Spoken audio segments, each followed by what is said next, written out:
The judge called it an act of murderous injustice, and today the man who killed and then set fire to an innocent disabled man was given a life sentence at Bristol Crown Court. 24-year-old Lee James killed his neighbour, Bijan Ibrahimi, who had been wrongly labelled a paedophile by neighbours on his estate. And a warning, viewers may find some of the footage in this report by our Home Affairs correspondent Andy Davis extremely disturbing. He was 44, registered disabled and living alone. Bijan Ibrahimi, originally from Iran, living in Bristol, and kicked to death by a man he filmed charging into his home just 2 days before his death. You come to my I come to your house, don't take pictures of me then, alright? His killer, a 24-year-old neighbour, Lee James, who'd falsely accused Mr. Ibrahimi of being a paedophile. We've made it abundantly clear at every opportunity that we've seen no shred of evidence that Mr. Ibrahimi was a paedophile. Most people in the area and most people in the city realised that that wasn't true, that he was hounded, vilified and ganged up on utterly unjustifiably, and his murder was awful. This is where it all happened. The savagery of that night played out within the arena of this quiet corner of a Bristol housing estate. Bijan Ibrahimi had been living on the estate for 6 years. His potted plants, his pride and joy.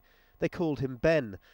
But according to his next-door neighbour's mother, he would struggle to fit in. Did he mix much with the community around When here? he first came here, obviously, when they had their Saturday afternoons, children home, playing out. But you're saying that that changed over time? Yes, but I can't tell you why. Well, he became more isolated here. Yes, oh yes, in the end he was cut right off.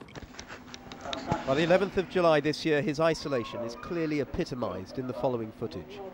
From inside, Mr. Ibrahimi films his neighbour, Lee James, drinking a beer, gathering evidence of what he deems antisocial behaviour.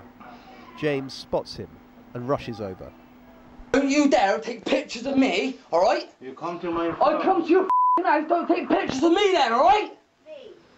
Yes. That's a warning, right? You get old Bill all you want. Get old Bill and I'll say to him, you're taking pictures of me. How old are you? I'm a little boy. Good. Up to you. The police later intervene. James is issuing threats to kill. In the end, it's Mr. Ibrahimi who's arrested for his own safety, say the police, and released the following morning. 2 days later, in the evening, a group have been drinking outside.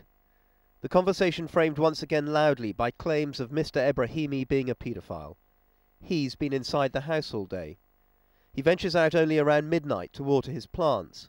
That's when Lee James goes for him.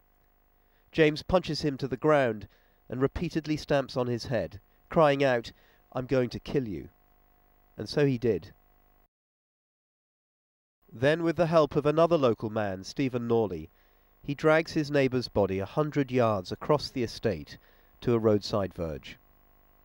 In the top right-hand corner of this CCTV footage taken from a house across the road, you can just make out the figures of the two men.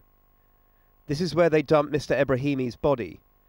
One man leans over him, having doused him in white spirit, and after a couple of attempts, sets him alight. And then, when the flame has taken hold, walks off. It was so devastating seeing that footage. For days I was crying.